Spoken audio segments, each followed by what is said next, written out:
di kali ini kita akan membahas bagaimana cara mengoperasikan yang namanya alat ini. Ada yang tahu nggak alat ini namanya apa? Ini namanya alat ini namanya Smith machine ya. Jadi alat ini adalah mungkin yang disebut dengan alat bisa disebut dengan multifungsi ya. Bisa latihan chest atau dada, bisa latihan bahu atau shoulder ya, bisa latihan leg atau kaki ya. Nah, ini juga bisa untuk ya latihan trapesius juga kan. Nah, bisa ya. Untuk latihan back biasanya dia juga bisa. Kalau ini kan. Nah, cuma kita bahas dulu nih. Ini untuk latihan biasanya ya. Biasanya alat ini kalau ada bench ini, nah ini namanya bench nih, atau kursi ya. Nah ini kalau alat ini ya berarti ini untuk fungsinya adalah untuk latihan dada ya, biar mantap dada kalian kan.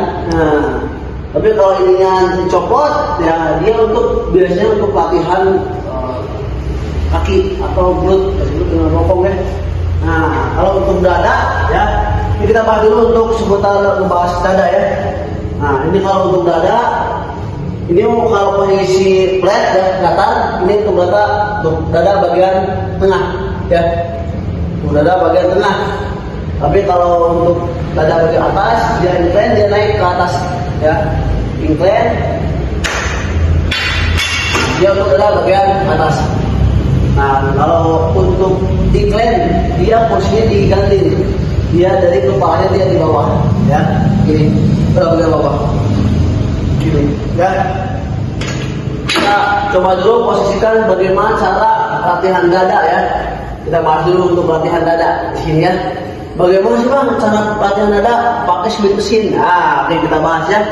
Kita atur dulu ininya benar-benar tengah-tengah bar ya. Di sini. Ini kan ada garis nih di sini. Ini ada garis. Ini tuh fungsinya adalah untuk apa? Ya. Ini fungsinya adalah untuk kita biar bisa seimbang. Jadi biar enggak dia mencong-mencong ini ya.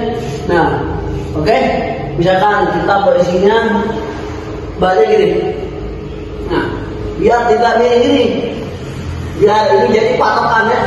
Jadi patokan tangan. Kalau gripnya kalau ini di kepala di samping, berarti jauh sama di samping. Jadi nggak bisa seperti ini atau seperti ini. Nah, dia beda ya. Oke. Nah untuk dada bagian tengah ya, itu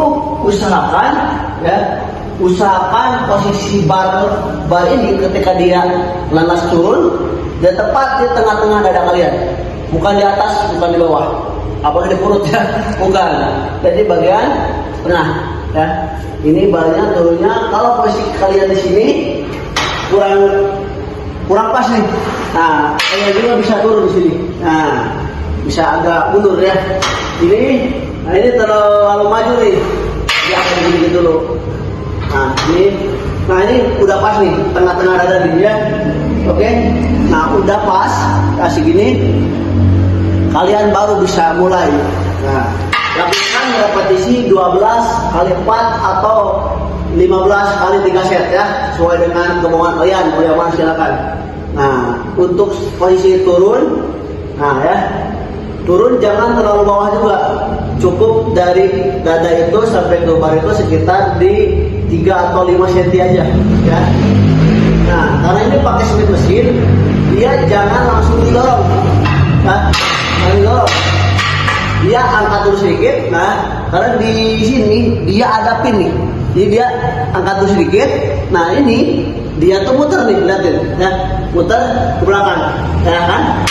Ini dia untuk hooknya atau cantolannya, angkat sedikit, ya muter ke belakang sana mentok, ya. Nah udah seperti ini, atur tangan kalian yang nyaman kayak gimana, ya. Kita ulang, ambil, angkat sedikit, petokin ke belakang. Nah, ini posisi tangan kurang enak nih, jadi makanya kita jangan langsung turun. Ketika kita pegang, udah sama, ratanya, angkat sedikit, petokin ke belakang. Ini diatur dulu, senyaman mungkin nih tangannya. Nah, kalau untuk jempol ya, ada yang bisa seperti ini, atau misalkan seperti ini. jempol ada yang di luar, ada yang di dalam. Itu tergantung dari maskal masing-masing ya. Kalau misalnya kalian gini, oh ini kurang nyaman nih, ya udah kalian pakai ini. Seperti saya ya, saya kurang nyaman gini. Nah, kalau saya pakai gini, ini tergantung dari maskal position kalian ya. Nyamannya gimana? Turun, dadanya busungin, turun dah. Kemudian dia tengah-tengah dada segini.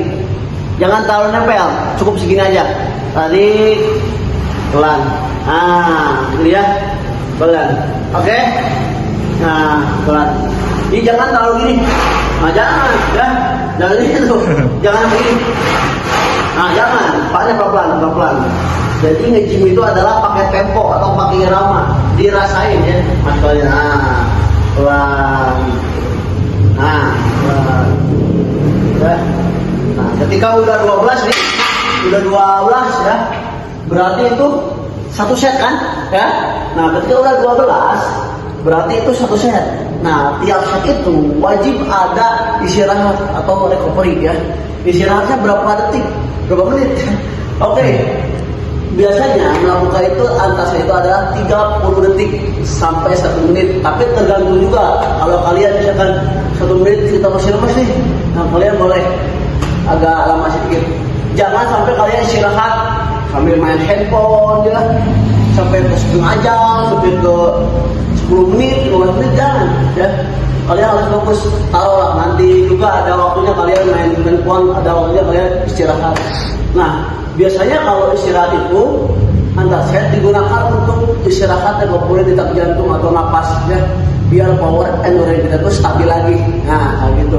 Kalau terus ada yang bilang nih bang, kalau misalkan kita aus bang, gimana? Nah, kalian bisa minum di sela-sela kalian istirahat itu. Ketika kalian udah 1 set atau 2 set istirahat, kalian jangan diam, boleh minum. Nah, minumnya itu jangan terlalu banyak juga, nanti kalian kembung ya. Oke?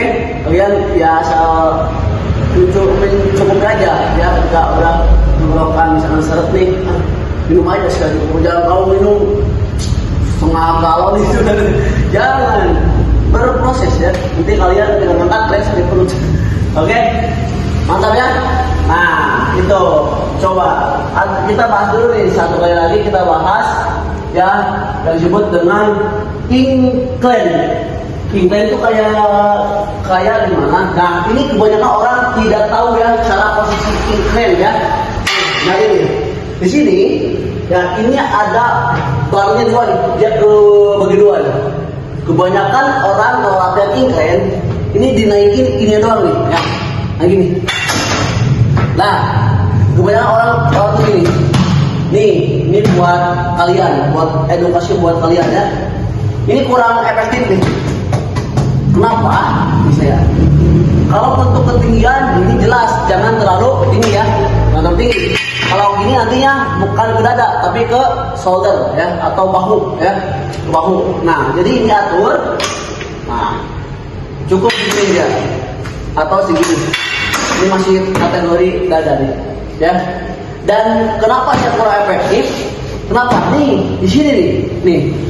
Ini jangan posisi rata nih, ya. Nih. Kenapa?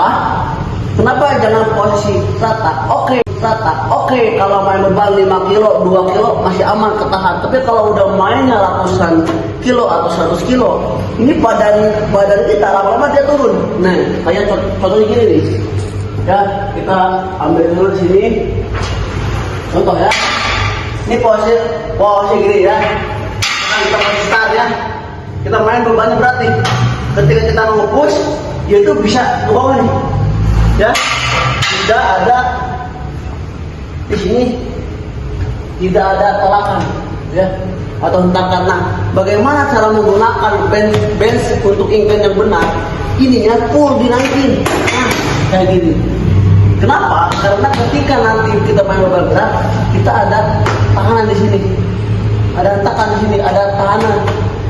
Ya, begini posisi yang efektif untuk latihan incline. Nah, ini buat kalian nih ya. Ini gini dipakai ya. Ini bukan variasi nih, ya dipakai.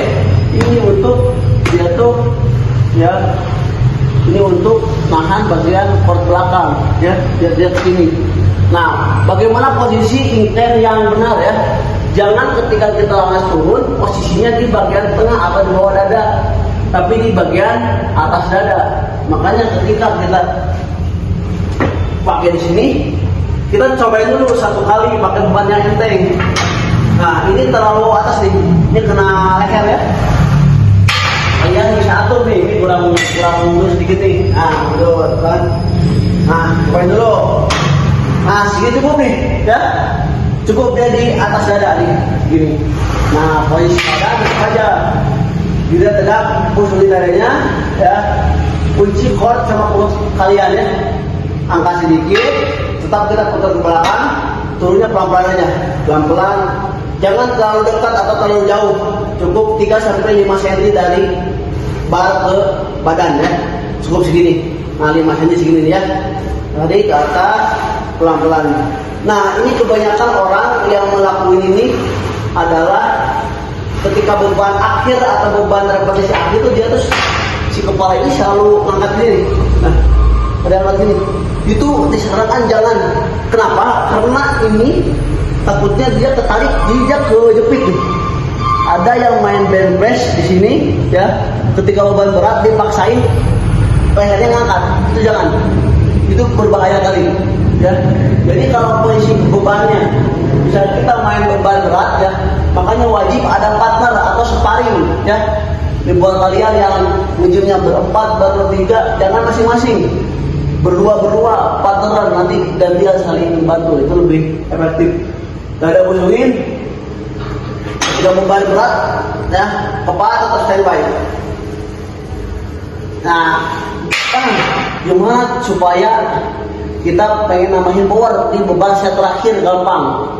Ketika beban tangan tubuh kalian berat ya, berat, kalian injek pakai bola-bola kalian. Ini si badan kok pusingin gini. Ini akan membantu power kalian ya ketika di set akhir, itu diperbolehkan kok ya. Jadi yang utama itu adalah grip jangan terlalu lebar ya, cukup selebar bahu aja, atur sesuaikan dengan garis ini.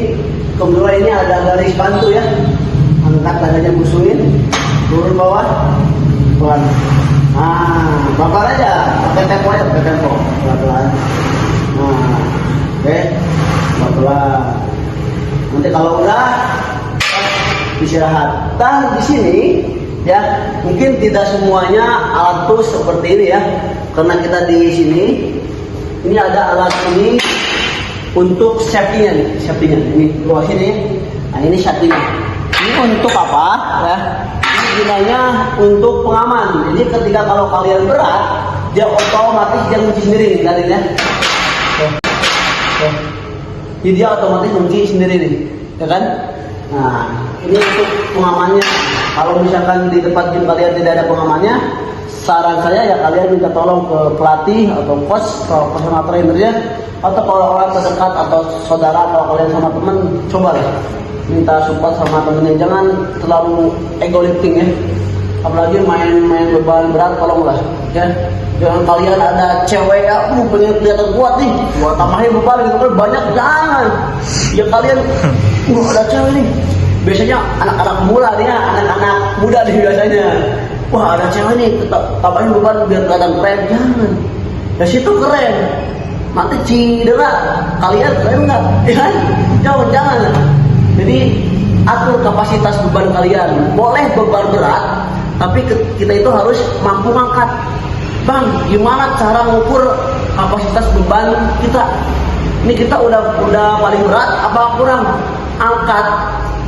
Kalau beban kurang dari 6 kali angkatan, berarti itu beban terlalu berat. Kalau beban masih kuat 12, 10, beban masih bisa naik. Itu untuk naikin power yang disebut dengan ya, biar kita kuat kan, harus kita tuh harus naikin beban. Ya biar power kita kuat ya, biar endurance kita juga kuat gitu. Jadi janganlah, karena banyak ya video-video yang beredar ke ketiban beban bench dia langsung tiba-tiba lemas, dia langsung tiba-tiba. Janganlah. Kita yang penting itu adalah form atau posisi maskernya. Kamu percuma beban berat, ya. Tapi ketika kamu ngangkat, kamu acak-acakan, ya. Contohnya main bicep, kamu datang berat kan, kamu tangannya gini-gini di ayun kan. Jangan. Jadi pakai beban yang menurut kalian itu cukup, tapi dengan masker dan form yang benar. Jadi itu bakal lebih efektif kok. Ya, walaupun emang benar cara naikin power dengan cara apa? Dengan cara nambahin kapasitas di beban. Tapi kayak gimana dulu? Ya, jangan tiba-tiba kamu dari 5 kilo ke 20, ya, dari 5 kilo ke 15, dari 5 kilo cobain dulu ke 7 kilo, ya kan, ke 8 kilo, step by step ke 10 kilo, jadi gitu. Ya, biar otot kalian tidak cedera, ya. Ingat, kita harus safety, ya. Dimanapun itu kita harus safety. Makanya disarankan oleh saya, ketika kalian berangkat ke tempat gym, wajib menggunakan sepatu. Ya, wajib menggunakan sepatu, ya. Kenapa? Karena kita di sini berbenturan dengan alat-alat berat nih. Ini kalau kita kesandung sini, ini bukan kerupuk nih, kamu tahu kerupuk kan? Ya, ini bukan kaleng-kaleng nih. Kalau kita kesandung aja kan, ini kaki kan, ya setidaknya mengurangi resiko cedera, ya. Jadi kalau saran saya wajib menggunakan sepatu. Cuman itu balik lagi ke kenyamanan masing-masing. Tiap orang punya nyamannya masing-masing kok. Ya, oke. Nanti buat kalian silakan yang mau request tutorial alat apa, sekali tulis di kolom komentar. Oke, tetap semangat walaupun tanpa penyemangat. Bukan siapa yang terkuat, bukan siapa yang terhebat, tapi siapa yang bermanfaat. Let's go.